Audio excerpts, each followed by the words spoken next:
stars. Oh hey, America.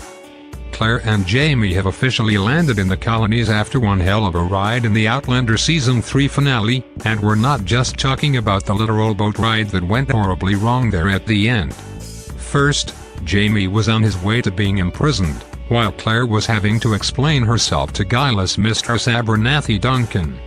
She was not following Guileless or trying to steal stones for prophecy, but was in fact just trying to live her own life, protect her child, and go back to her husband. While John Gray got Jamie out of his mess with the loth poor young captain of that ship, Claire told Guileless about her daughter, who was conceived a whole 200 years before she was actually born, making her a 200-year-old baby.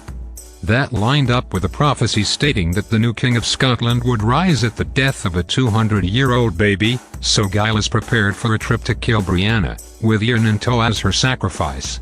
Claire and Jamie made it to the cave in time to rescue Ian, but Claire had to nearly decapitate Guileless Rip, crazy lady, in the process, leaving her bones to rot for 200 years before eventually being sent to Joe Abernathy in the 1960s.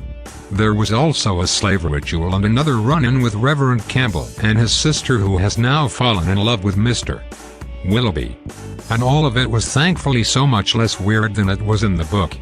A lot of this season, in fact, was less weird than it was in the book, but there were never any times where it felt incorrectly adapted. We spent a lot of time questioning our own memories of the book, because all the changes felt like they could have not been changes at all. Most of the finale was made up of large sections of the book condensed and occasionally reordered to make them even more exhilarating. Stars it also somehow made things even more terrifying, like that boat ride. Condensed to a minute or two, that sudden storm and subsequent shipwreck was devastating.